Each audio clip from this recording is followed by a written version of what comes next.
Hello everyone, I am Dr. Eric Morrison. This is 7 Under 3, and I'll be covering trading education using the TC2000 and TradingView platforms.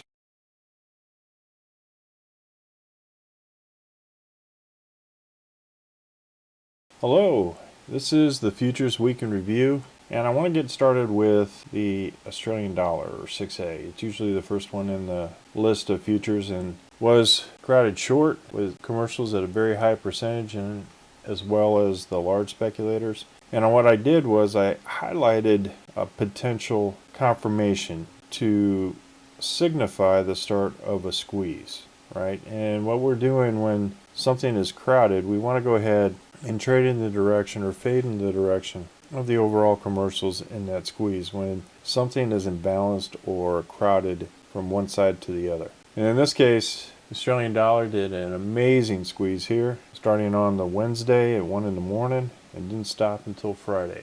And that was a $1,040 gain. Next one was mixed. It's purple. So green is strong buying positioning, red is strong selling positioning, gold is weak selling positioning, and purple is mixed, which no real advantage. However, what you do have to look at is the percentage of contracts in one direction or the other. And then light blue here in this case is weak buying positioning. So we had the Japanese yen, which was in a very high percentage of commercials long and a high percentage of large speculators short. And the overall squeeze started happening at 5 in the morning and it didn't stop until Friday. And overall positioning at this point was $1,687. Amazing squeeze to the upside. Now, do all of them have winners? Of course, we do have our losers here. In this case, it was mainly positioned to the short side.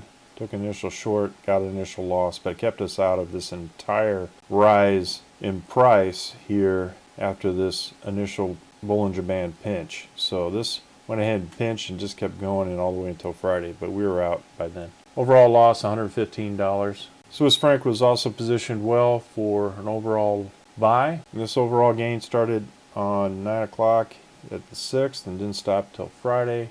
$593. Crude oil, same thing, mainly to the downside. Had a couple of down, one loss in the middle, and then a nice overall short to the end. Overall gain of $470 for one contract. Not too bad. Now, it's imperative that when you have gaps like this, and you never know when they're going to happen, and they do, tend to get you into a trade at the wrong position, or if you're going short at a very low position and went ahead, stopped out for a loss for $920. So even though this was crowded long to a very big extreme and the COT index was in that favor, it still had us for a loss at this point. You always have to gauge the overall down move on that Friday to make sure that you're not getting caught in a bad price. Now, coffee that has been kind of moving up the entire time. We were able to catch a small gain here. It was already in an up move, crowded to the long side, and we did a nice little gain here on Friday.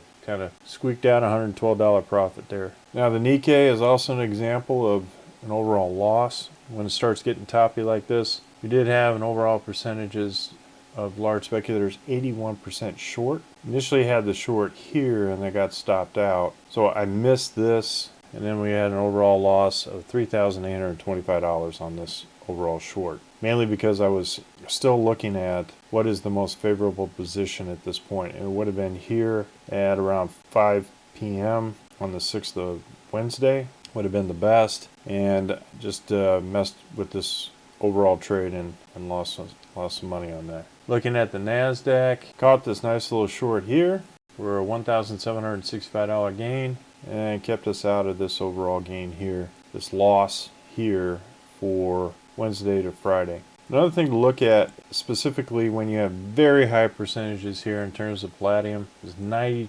to the long side for commercials, 79% to the short side for large speculators. And look what happened. Signal was here at around 1 in the morning and just burst up on that overall squeeze. So all large speculators were absolutely squeezed with an overall gain on this long of $6,400. So it was even higher than that up here until it settled just below the dragon right before Friday. Same with unleaded gas on this short.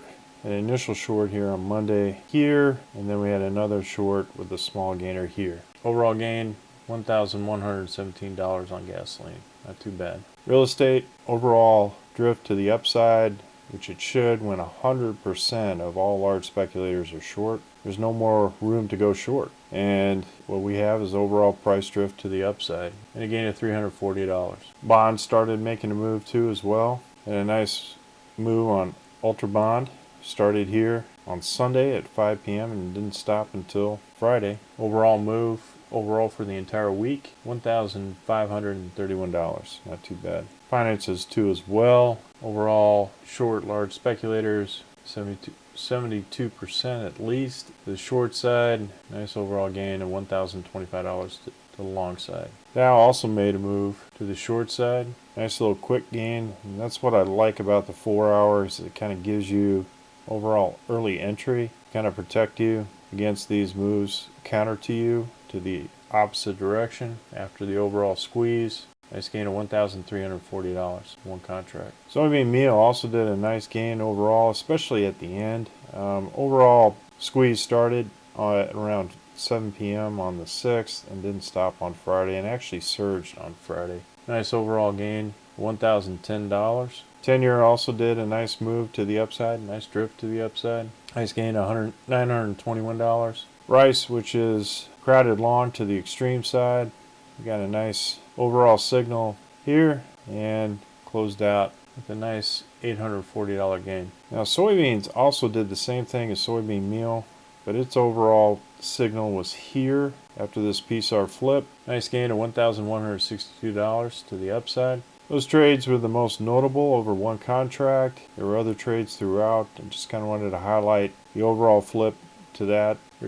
34 overall trades, 27 wins, nice win rate of 79%, and about 20K overall utilizing this strategy. Nice overall back test going forward, and looking forward to trading in addition to the Sunday-Monday fades where we utilize the COD index, but also picking these nice beginning turns for a potential squeeze of large speculators to the opposite side. Nice overall week, and we look forward to next week. This is the weekly charts here to the left with the COD index. The Australian dollar is green, British pound is red, Canadian dollar is green, euro is still gold. Japanese yen went from green to mixed. There's a little mix there with the 50-50 on small speculators, and now small speculators are more on the long side. Brazilian real is now gold.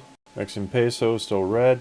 New Zealand dollar is still red. Swiss franc is green. South African rand is purple. Brent is mixed. Cocoa is still red. Crude oil is still gold. Cotton is still red. Dollar is still gold. Mid cap is now red. S&P is mixed. Gold is now red. Feeder cattle, purple. Lean hogs is purple. Copper is purple. Heating oil is red. Coffee is red. Wheat is green. Live cattle, purple. Emerging markets, purple. Note the 50-50 here, so it could be either way. Natural gas, Henry Hub, more liquidity than HP. If you want to go with this natural gas, I just tend to compare the two. EK is still purple. NASDAQ is red. Orange juice is gold. Palladium is still purple. Platinum is purple. Gas is still gold. Russell is still mixed. Real estate is still mixed. Sugar is mixed. Silver is now red. Same with gold. Ultra 10-year is green. Ultra bond is purple. VIX is light blue.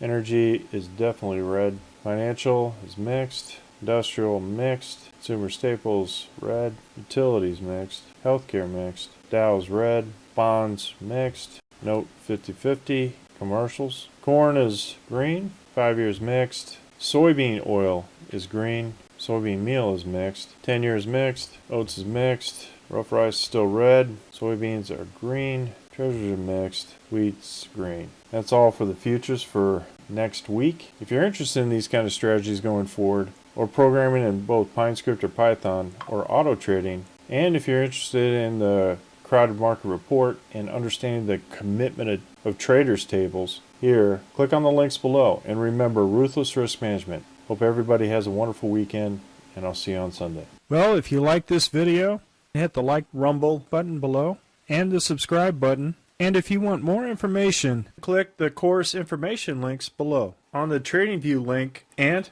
on TC2000, I have an affiliate link. If you open up a TC2000 account, you will receive a $25 discount using that link. Thank you for your time.